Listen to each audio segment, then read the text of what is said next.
We're back out here at the OSU Student Farm and joined by Matt Beartrack, who is one of the co-managers. And Matt, I got to tell you, it's been about a month and a half since we've been here.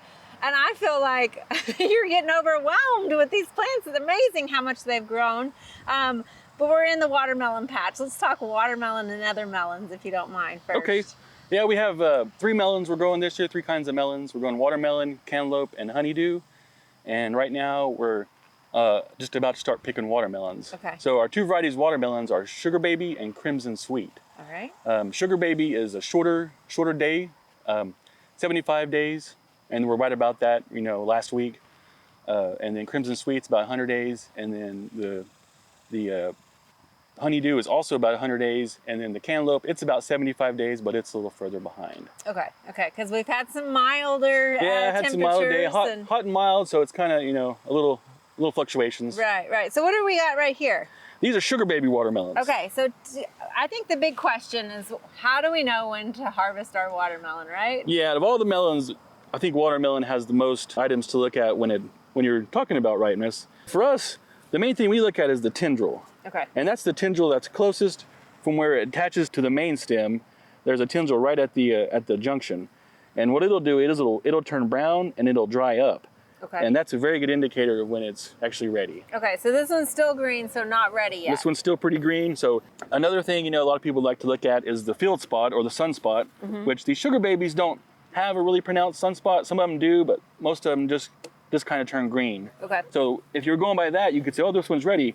But really, if we cut it open, it's still going to have quite a bit of white in it. Okay. So the tendril has been our main indicator. All right. This one's not quite ready. And over here, we do have some that are brown and dry and should be ready to go. Oh yeah, you can see the drier part of that tendril there. And I've heard that kind of means there's no more water going into the watermelon, Yeah, right? it's kind of done growing. And really, in the last few weeks, you can kind of cut back on your watering of your melons so they'll be more sweet. Okay. If you kind of cut back. Okay, concentrates those sugars. Yeah, it concentrates those sugars and doesn't water them down so much. Okay, so tell me about cantaloupe and honeydew. How do we know when to harvest those, other than their maturity? Yeah, the days of maturity, that's the first indicator, but cantaloupe's probably the easiest. It does what's called a slip or a full slip. And you really want to harvest it before it slips, about the time you can take your thumb and press on it and it'll come off the vine. If you wait till it falls off the vine, it's probably overripe. Okay. So the time you can go out there and just either move it around or press on it a little bit and it falls right off the vine, it's ready. Okay. So that's the end, and it'll look like a cantaloupe you get in the store. It'll have a darker color. It won't be so white. And then the honeydew is probably the hardest. It's you got to really pay attention to your days. And then for it, the color will change, kind of white to light green to maybe even, depending on the variety, like a gold or yellow. And then the blossom end will get soft. Oh, okay. And if you ever fill one in the store, you can definitely tell the difference from one out in the field that it's super hard, and then the one in the store will be noticeably softer. Okay. Well, what about, have you guys had any fungal problems or anything? Because I know we've had a lot of rain and humidity. How's everything going as far as the health of the plants here? Everything's been going well with these plants. Haven't seen any powdery mildew. That's pretty susceptible to these. But these are, I think, some resistant varieties to a lot of things. So, and we know, basically the watermelon and cantaloupe do really well. These 3 varieties do really well in Oklahoma. We're not so sure about the honeydew because none of us really ever grow them, But yeah, we haven't had any disease issues or even any bug issues with this melon crop so far. All right, well, I think Linda's over there by the tomatoes, so I'm gonna go catch up with her. Sounds good. Thank you, Matt.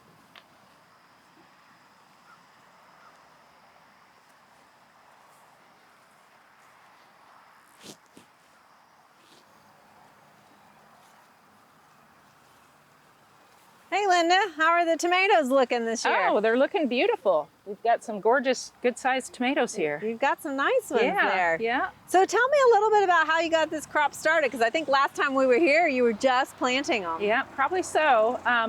Guess we did our raised beds with the drip tape down, and then transplanted 3 different varieties of determinate tomatoes. Okay.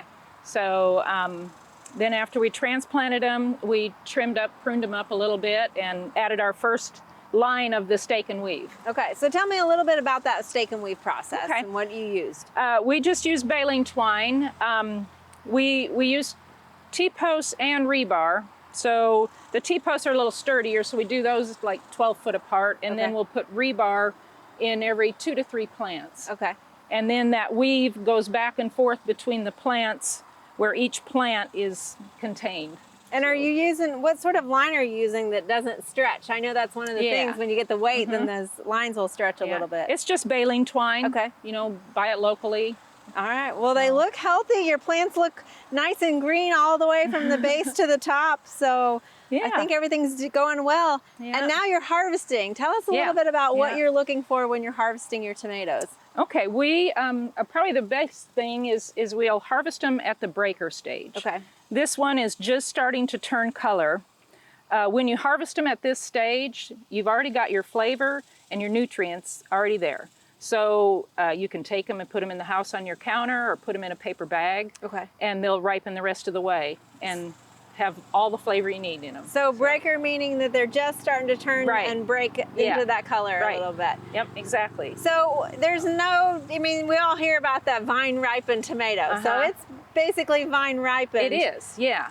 But we're just going to finish it off on the counter. Yeah, and the reason being, you'll run the risk, if you leave it on the vine till it's completely ripe, you run the risk of insect damage, critter damage, as well as just, you know, splitting, sun scald, cracking, those kind of things. Okay. So stink bugs is another big issue as far as that goes. A stink bug leaves a mottling, the stink bug pierces into them and leaves this mottling color on them. Okay. So we try to pick them before they get into them. So it still is okay to eat, just maybe not quite as marketable anymore. Okay. Yeah. Yep. Well, as I'm looking here too, I noticed some of your leaves, even though they're nice and green, some are curled up here, and then some of them have this distorted, what we call epinasty. So is this some 2,4-D damage potentially? It could be. It could be a little bit of residue from the compost we had brought in. Okay. But normally, if they didn't get directly sprayed with 2,4-D or something like that, they're gonna grow out of it, and it doesn't usually affect your production. Yeah, and your newer leaves look fine, and everything's going on. Yep. So, all right. Well, thank you for sharing this with us, Linda. And I'm going to go check on Parker if you don't mind. Okay, great. Thanks.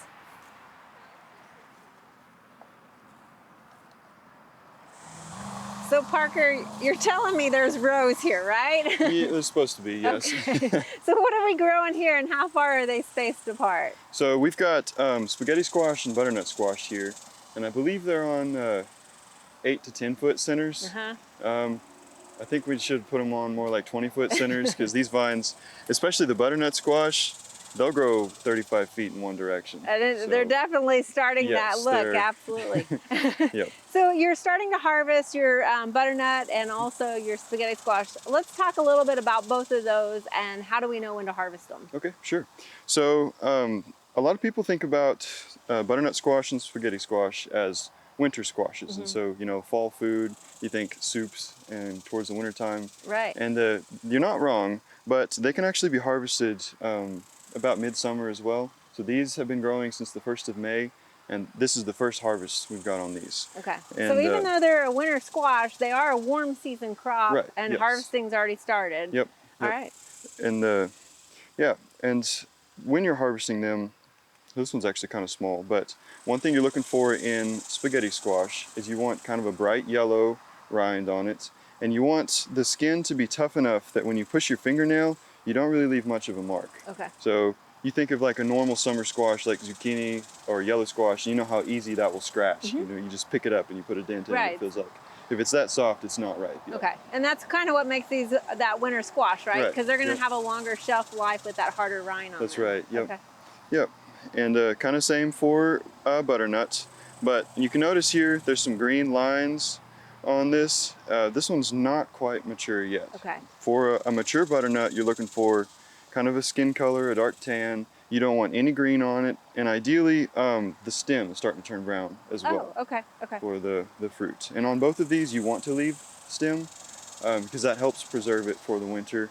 If the stem breaks off, it's still good to eat. You know, it still might last a month or so, but it's going to rot faster on that the open flesh there on the end. So y'all are taking your pruners or a knife to actually cut that stem, right, we are. Instead of just trying to pull it off. Yep.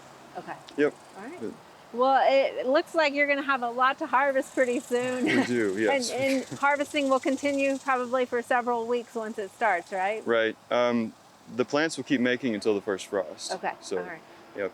All right. Well, I hope everybody loves spaghetti squash and butternut squash. Hope so. Thank you. And I'm going to go check up with one more person. I think Sam is over there looking at some of the traditional squash. You bet. Sounds good. Thank you. Thank you.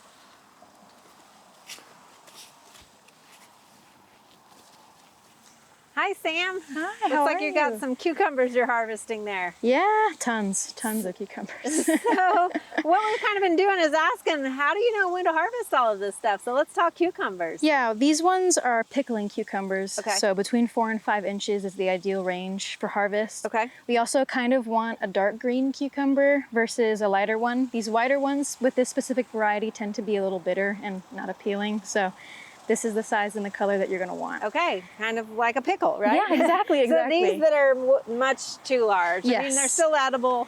The skin is a little tough. Okay. So if you've ever had pickle and the skin is real hard to bite through, that's probably because the cucumber was a bigger cucumber that wasn't the best harvested. But we kind of throw these. Okay. Let them go to our compost pile because they're not really the most edible. So, yeah. Gotcha. Well, you got beautiful vines here. Yeah. Tell me a little bit about this structure. I think it's kind of unique how you've trellised them here. Yeah, we usually use cattle panels in this setting, but they're kind of expensive and they tend to get too hot for the vegetable. So we chose to use a nylon mesh netting. It's about 350 feet long and 4 feet tall. It's $35 for all that netting versus $35 per cattle panel. So Right. it's more cost effective. Absolutely. And you're not going to burn your produce. Okay. Only thing we ran into was the weight of the cucumber vines kind of pulled it down. So we took like hog wire and ran it through the top to kind of hold it up. And that made harvesting much easier and visible. Yeah. So you got those clipped up high to really support the weight on it. Exactly. Yeah. Those posts are posted 12 feet apart. It's about a 250-foot row. Okay. So it supports it evenly throughout the entire And so thing. when the end of the season is near, I mean, it's a lot easier to clean up and tear down. No storage of those cattle panels or anything like that. Exactly, yeah. We're kind of lack storage out here, so this is the most ideal thing for us to do. Awesome. I love that idea, and I love how much cheaper it is than cattle panels too. Yeah. So, Yeah. so let's shift a little bit to, we've got some zucchini over here. Yes. Some still looking good. Some looks like maybe squash bugs have found it. Yes, we have been hit by squash bugs. They've kind of taken over in this area. And we've fed a lot of folks through our daily bread for about a month now, maybe a month and a half with our zucchini, and we're kind of ready to just let it go. So Okay.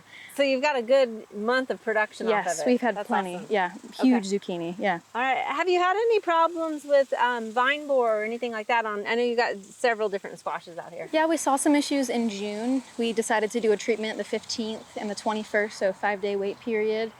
And Matt, one of the managers here, he decided that maybe BT, Bacillus thuringiensis, would maybe be the best option for treatment. Right. It's usually used as a foliar spray, but we decided to inject it directly into the tubes of the vines. Yeah. Yeah. So that's where vine borer usually attacks. Yeah, Is at the base. exactly. So how did you inject that? Yeah, we used a syringe with a needle. We tried initially to do just the needle on the syringe to inject the BT, but we kind of got meat stuck in the needle. So we had to use 2 to get it all done. So we pierce the hole and then inject at least 2 35 milliliter syringes into each plant. Okay. And found great success. It worked Awesome. fantastic. Well, everything seems to be doing really well, and that's an Yeah. interesting approach to get the bacteria right to the spot sooner, maybe. Yeah, for sure. Excellent. Well, everything's just looking great out here, Sam. And I know you've got a lot to work, so I will get out of your hair. Thank you for coming to see us. Yeah, I appreciate it. Thank you.